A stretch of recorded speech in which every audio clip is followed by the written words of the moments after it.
Having a baby is supposed to be one of the happiest times in a woman's life, but many women suffer from postpartum depression with feelings of sadness, anxiety, and hopelessness. Excessive crying, distancing myself from the family, wanting to be alone. We'll explore how this differs from the baby blues, and we'll try to erase the stigma surrounding postpartum depression.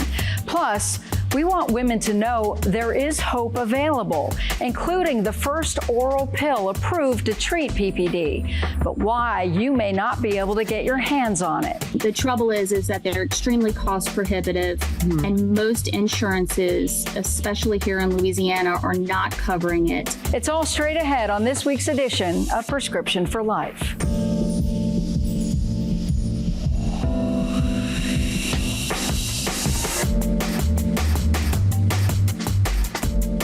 Welcome to Prescription for Life. I'm Monica Robbins. Being a mom is hard work. Your body and mind go through many changes during and after pregnancy. Postpartum depression, or PPD, describes a range of physical and emotional changes that many new mothers experience. You may feel sad, anxious, or overwhelmed, or even feel like you don't love or even care for your baby. If these symptoms last longer than 2 weeks, you may have postpartum depression. It's a serious medical condition that 1 in 8 women experience, according to the CDC. And this is more than just the baby blues. We'll explore that with our expert. But first, postpartum depression can look different for everyone. Leah Giddens is a mom of 2 and a lactation consultant. She experienced PPD after giving birth to both of her children.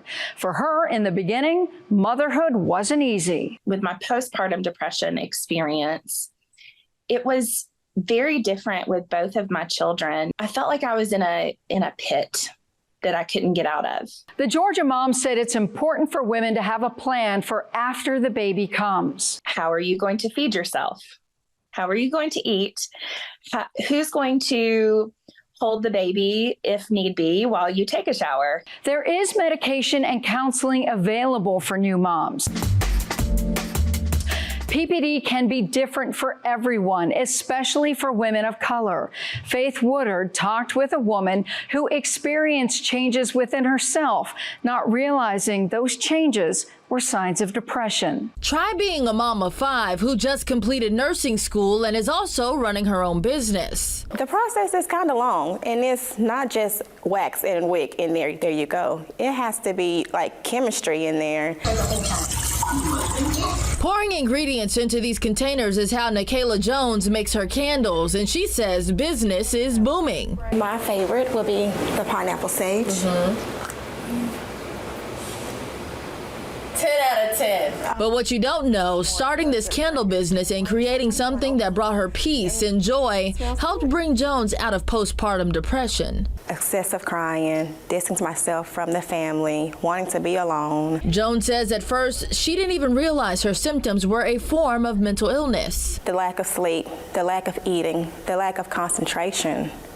My moods up and down, my excessive crying. And I said I have to do something about this because it's making me and my family very uncomfortable. Mariah Sumlin, a licensed counselor in Little Rock, says Black women in particular should pay closer attention when things don't feel normal. With depressive symptoms, they can present in all type of ways. You know, high functioning depression is very common amongst not only African American women, but African American adolescents as well. A recent New York University study revealed depression may be flying under the radar with Black women. It analyzed data from 227 Black women with children. Researchers screened them for depression as part of a larger study on high blood pressure. What the study found is that Black women reported symptoms of sleep disturbances, self-criticism, and irritability, not typical depression symptoms like feelings of hopelessness or depressed mood. On the outside, they're doing everything great until, you talk to them or they're willing to open up about those experiences. You'll never know. The study also found that Black women with signs of depression also reported having a low sex drive, feelings of self-hate, hate and self-blame rather than those more common symptoms. Sumlin says another important factor in getting Black women the help they need is increased understanding of the uncommon symptoms they face. One thing we practice in therapy is being able to actually listen to someone and interpret it in the way that they are saying it, and not in the way that you want to hear them say it. And when you do that, you're able to understand that person's experience uniquely for them. Because of this, therapists are urging increased studies specifically focused on Black women to help expand access to care. If you don't know the signs, then you don't know what to look for. And I told my husband prior to going into, especially the 5th child, watch me. Because if you see something off, we need to seek help. As for Jones, her focus is on her family and her candle business. It gives me a way not thinking about anything but candles, and I can just be free and do myself. Her way of bringing light to others after going through her dark time. For a closer look at the warning signs with yourself or someone you love, we turn to our expert. Joining me now is Dr. Laura Feldman, a psychiatrist with Cleveland Clinic who treats women with postpartum depression. And for so many years, it was largely ignored, or women were afraid to come forward because they felt some kind of guilt. Is that the case still? And exactly what is it? Well, you're exactly right, Monica. We're hoping to destigmatize postpartum depression because it's actually a medical illness. And women should not feel ashamed or embarrassed to come forward because really it's very common and treatable.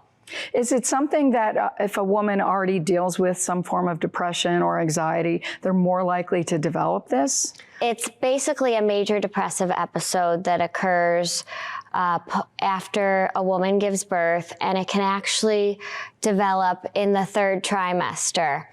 And basically, it's women can develop symptoms of irritability, crying episodes, and inability to bond with the baby. And it can progress to much more severe illness if it's not treated. Is it often misdiagnosed? Because every woman and her hormones would probably say, yeah, I'm irritable in my 3rd trimester, or, right after I have no sleep. So is that one of the reasons? And what makes it severe enough that somebody should actually pay attention?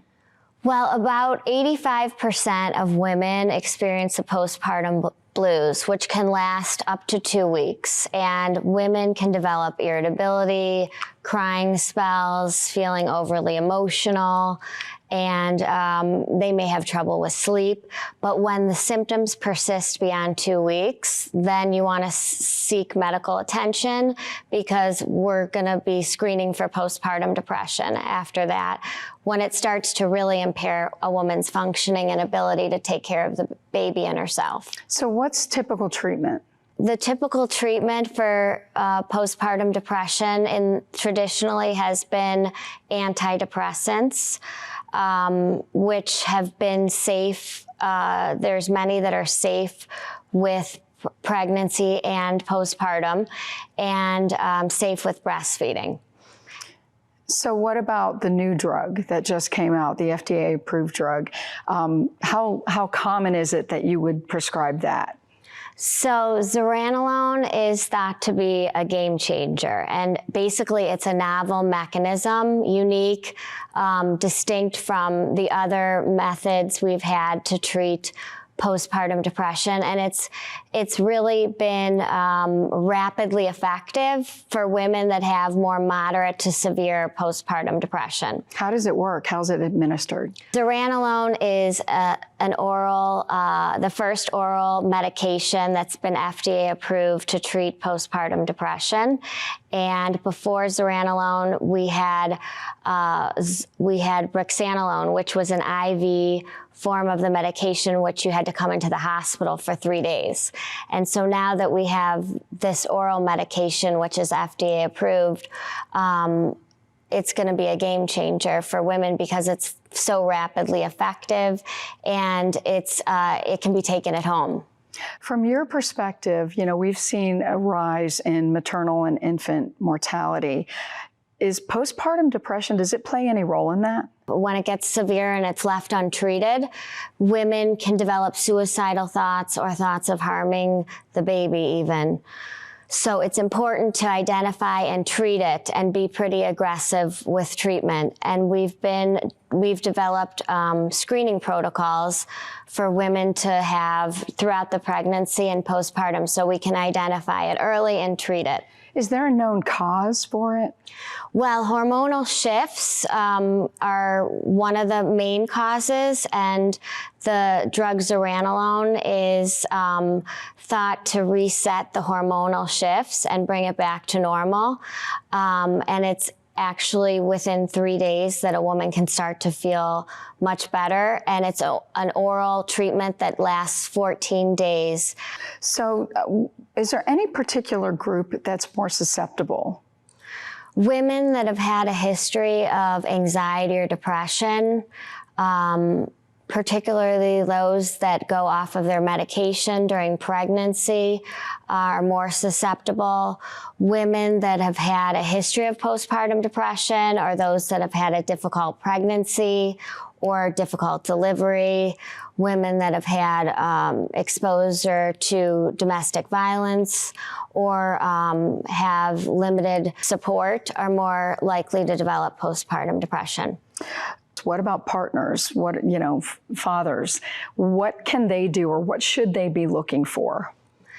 Well, they should be looking for the signs of postpartum depression, like irritability or lack of sleep, which can precipitate a mood episode to occur, and they should be, saying, this doesn't seem like my wife, unusual behavior, not showering, not bathing, not wanting to get out of bed, not wanting to be around family or do things that they normally do. They should probably have the patient seek medical attention from their obstetrician or gynecologist or midwife. Is the drug available to everyone?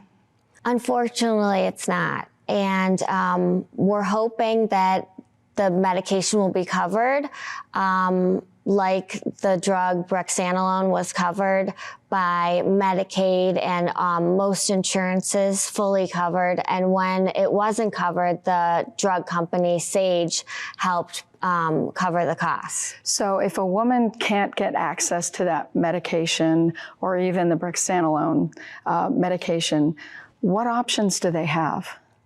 Well, the treatment course is determined by your mental health provider, and there's many treatments for using antidepressants. Traditional antidepressants and therapy can be very helpful. So if she doesn't want to take medication, there's cognitive behavioral therapy available? Absolutely. Supportive therapy, just getting moms together in group therapies that we've seen that women benefit from therapy greatly.